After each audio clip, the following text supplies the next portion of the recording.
NCERT के बारे में डिटेल वीडियो बनाई, वो आप देख सकते हैं। ठीक है, तो यहाँ से 4 सब्जेक्ट हो गए हमारे। अगला सब्जेक्ट हमारा आता है इकोनॉमी। इकोनॉमी में तो कुछ पढ़ लो कुछ ना पढ़ो कोई फर्क नहीं पड़ने वाला। ठीक है, तो जो बेसिक कंसेप्ट है एनसीईआरटी के अलावा, एनसीईआरटी तो पढ़नी है, और इकोनॉमी में एनसीईआरटी बहुत ज्यादा है भी नहीं, कुछ ही चीजें हैं एनसीईआरटी में जो आपको पढ़नी है। एनसीईआरटी में बहुत ज्यादा कुछ पढ़ने को है नहीं, सिर्फ एक इंडियन इकोनॉमी वो पढ़नी है 11 12 की, एक मैक्रो इकोनॉमिक्स में थोड़ा सा कुछ नॉन जो डेटा वाला पोर्शन है वो देखना है, 9 10 की पढ़ सकते हैं, बाकी उसमें कुछ ऐसा है नहीं। ठीक है, तो इकोनॉमी में जो है मेजरली आपको या तो देखो, अगर स्टैटिक में आपको जो स्टैटिक वो है जो कंसेप्ट हैं उनके लिए या तो आप श्री राम सर की बुक आती है वो पढ़ सकते हैं, श्री राम IAS की। उसके अलावा संजीव वर्मा सर की बुक आती है वो पढ़ सकते हैं। ये दोनों किताबें बहुत अच्छी हैं, कोई भी आप इनमें से पढ़ लीजिए, आपका काम हो जाएगा। एनसीईआरटी तो पढ़ेंगे ही।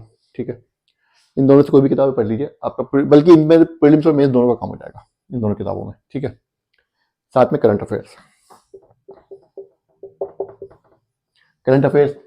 में सिर्फ न्यूज़पेपर नहीं है, इकोनॉमी में बजट भी आता है। ठीक है, इकोनॉमिक सर्वे भी आता है, बहुत इंपॉर्टेंट है। और सबसे बड़ी चीज स्कीम्स भी आती है, स्कीम्स एंड प्रोग्राम्स, वो सब भी इकोनॉमी में ही आता है, वो सब भी आपको करंट अफेयर्स में ही कवर करना पड़ेगा अलग से। क्योंकि फिर क्या होगा, आप ये किताब पढ़ लेंगे, न्यूज़पेपर पढ़ लेंगे, आप कहेंगे अरे भैया क्वेश्चन तो पता नहीं कहाँ से आए थे, हमें तो पता ही चला सब स्कीम्स, तो स्कीम्स आपको अलग से तैयार करनी पड़ेगी। ठीक है, तो वो करंट